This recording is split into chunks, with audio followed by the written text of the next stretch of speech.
अस्सलामुअलैकुम नाजरीन और द पॉइंट में खुशामदीद। अमेरिका और कनाडा के बुलेटिन के साथ मैं हूँ ज़ौफ़ा नकवी। नाजरीन, कनाडा में भंग की डिमांड बढ़ गई। जी हाँ, कनाडा में तफरीही सरगर्मियों के लिए भंग के इस्तेमाल को कानूनी बनाए जाने के 6 माह गुजरने पर भी स्टोरों पर इसके खरीदारों की लाइनें लग गई हैं और वह ज़्यादा नरखों के बावजूद भी इसे धड़ाधड़ खरीद रहे हैं। तलब के मुकाबले में कम सप्लाई के बाइस कई मकामात पर ब्लैक मार्केटिंग भी जारी है। ज़राए अबलाग के मुताबिक कनाडा में तफरीही मकासद के लिए भंग की फ़रोख्त को कानूनी तहफ़्फ़ुज़ मिलने के बाद मुल्क में उसकी तलब में इजाफा हो गया है। लोग भंग के नरखों में इजाफे के बावजूद बड़े पैमाने पर इसकी खरीदारी कर रहे हैं। हुकाम का कहना है कि भंग की फ़रोख्त को कानूनी हैसियत मिलने के बाद ये आहिस्ता आहिस्ता आम हो गई और इसके ब्लैक मार्केटिंग का भी खात्मा होगा।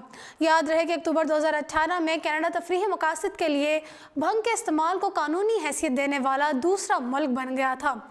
इससे 5 साल कबल यूरुग्वे ने मुल्क में भंग के इस्तेमाल को कानूनी हैसियत दी थी। बुलेटिन में दूसरी खबर भी कनाडा से ही शामिल करेंगे। कनाडा में फायरिंग के वाक़यात। जी हाँ, कनाडा में फायरिंग के मुख्तलिफ वाक़यात पेश आए जिसके नतीजे में 4 अफराद हलाक हो गए। तफसीलात के मुताबिक कनाडा के इलाका में पेंटिकन में फायरिंग के 3 मुख्तलिफ वाक़यात में 4 अफराद हलाक हो गए जबकि पुलिस ने हमला आवर को हिरासत में ले लिया। कैनेडियन पुलिस के एक बयान के मुताबिक 3 मुख्तलिफ मकामात पर फायरिंग के वाक़यात पेश आए और तमाम वाक़यात 5 किलोमीटर के फासले पर पेश आए। खबर रसा एजेंसी के मुताबिक पेंटिकन में फायरिंग का वाक़या मुकामी वक्त के मुताबिक सुबह 10:30 पर पेश आया। इत्तला मिलते ही पुलिस जाए वक़ुआ पर पहुंच गई, लेकिन पुलिस के पहुंचने से कबल कुछ दूरी पर ही फायरिंग का दूसरा वाक़या पेश आया। पुलिस के मुताबिक हमला आवर ने 1 घंटे के वक्फे से फायरिंग की, ताहम फायरिंग के तीनों वाक़यात टारगेटेड कार्रवाई थे। खबर एजेंसी की रिपोर्ट के मुताबिक पुलिस ने बताया कि फायरिंग की तहकीकात के दौरान 7 साला शख्स को गिरफ्तार किया गया है जो कि तहकीकात मुकम्मल होने तक हिरासत में रहेगा। ताहम हिरासत में लिए गए मुलजिम की शनाख्त जाहिर नहीं की गई। मुकामी पुलिस ऑफिसर टेडी जेगर ने बताया है कि फायरिंग के वाक़यात की वजूहात जानने के लिए तहकीकात जारी हैं। फायरिंग के वाक़े के मुहर्रिकात मालूम नहीं हो सके जबकि मुलजिम का मकसद भी अब तक सामने नहीं आया।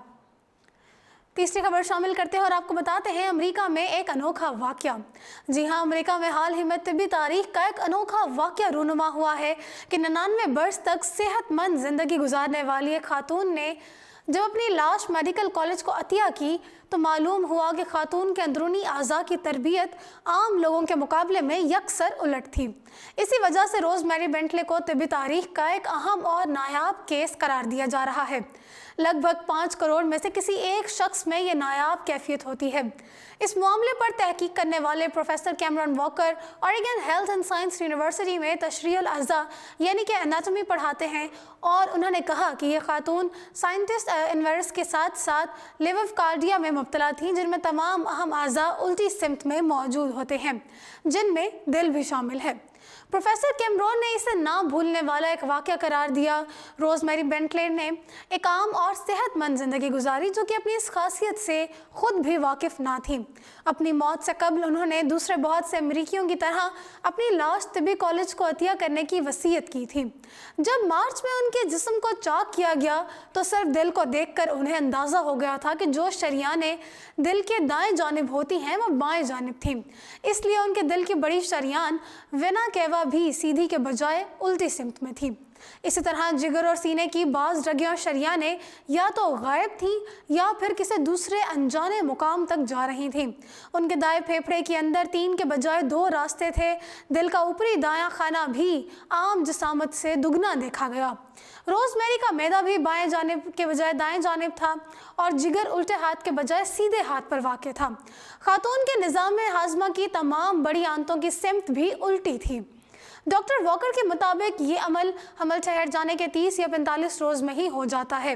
डॉक्टर के मुताबिक एक जानलेवा कैफियत होती है क्योंकि उल्टी जानिब दिल होने से कई मसाइल पैदा होते हैं।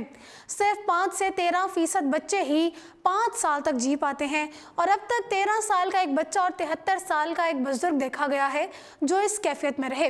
इसलिए रोज़मेरी का वाक़या बहुत ही अजीब है, जिन्होंने कभी दिल की शिकायत नहीं की और एक पुरमसरत और कामयाब ज़िंदगी गुजारी। चौथी खबर अब बुलेटिन में शामिल करें। अमेरिकी कांग्रेस ने मुतअद्दिद मुल्की और यूरोपीय बैंकों के नुमाइंदों को सदर ट्रंप की मालियाती मालूमात फराहम करने के लिए तलब किया है। न्यूयॉर्क टाइम्स की रिपोर्ट के मुताबिक अमेरिकी ऐवान नुमाइंदगान के डेमोक्रेटिक अरकान ने जर्मनी के सबसे बड़े बैंक डेविचे और चंद दूसरे बैंकों को सदर ट्रंप के मालियाती मामलात और रूस के साथ राब्तों के हवाले से अरकान के सवालात के जवाब देने के लिए कांग्रेस में तलब किया है। ये नोटिस अमेरिकी ऐवान नुमाइंदगान इंटेलिजेंस और फाइनेंस कमेटी ने जारी किए हैं। डॉइचे बैंक के तर्जुमान कैरी मैक्यू ने बताया कि उनका बैंक अमेरिकी ऐवान नुमाइंदगान के साथ तामीरी मुज़ाकरात कर रहा है। अमेरिकी ऐवान नुमाइंदगान ने Citi bank, JP Morgan, Chase और बैंक ऑफ अमेरिका को भी ऐसी नोटिस जारी किए हैं।